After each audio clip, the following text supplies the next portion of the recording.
Dispersion is weakness, concentration is power. Destruction is a scattering, preservation a uniting process. Things are useful and thoughts are powerful in the measure that their parts are strongly and intelligently concentrated. Purpose is highly concentrated thought. All the mental energies are directed to the attainment of an object, and obstacles which intervene between the thinker and the object are, one after another, broken down and overcome. Purpose is the keystone in the temple of achievement. It binds and holds together in complete whole that which would otherwise lie scattered and useless. Empty whims, ephemeral fancies, vague desires, and half-hearted resolutions have no place in purpose. In the sustained determination to accomplish, there is an invincible power which swallows up all inferior considerations and marches direct to victory. All successful men are men of purpose. They hold fast to an idea, a project, a plan, and will not let it go.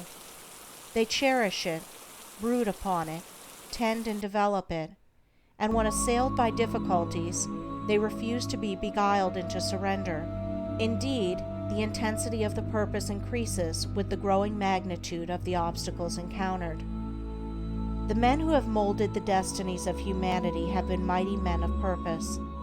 Like the Roman laying his road, they have followed along a well-defined path and have refused to swerve aside even when torture and death confronted them. The great leaders of the race are the mental road makers, and mankind follows in the intellectual and spiritual paths which they have carved out and beaten.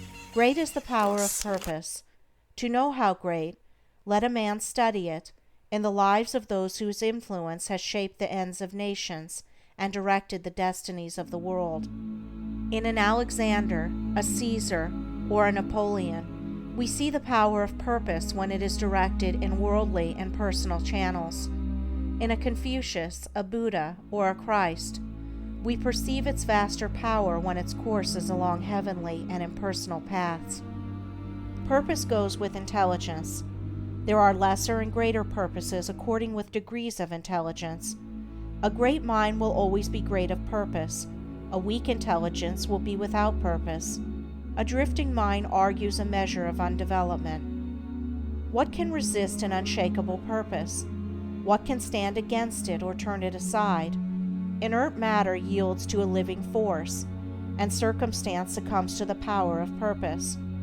Truly the man of unlawful purpose will, in achieving his ends, destroy himself. But the man of good and lawful purpose cannot fail. It only needs that he daily renew the fire and energy of his fixed resolve to consummate his object.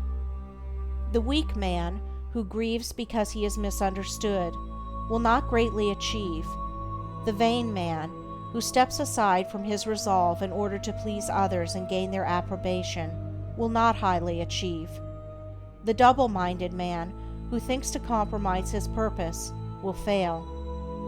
The man of fixed purpose who, whether misunderstandings and foul accusations, or flatteries and fair promises, rain upon him, does not yield a fraction of his resolve, is the man of excellence and achievement, of success, greatness, power. Hindrances stimulate the man of purpose. Difficulties nerve him to renewed exertion.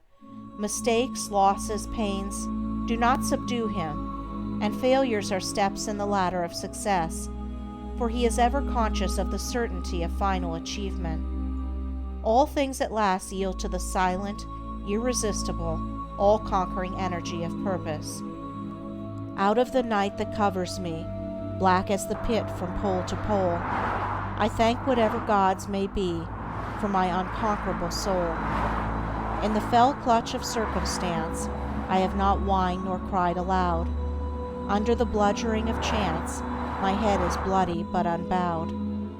It matters not how strait the gate, how charged with punishment the scroll. I am the master of my fate. I am the captain of my soul. End of chapter 9. Recording by Andrea Fiore.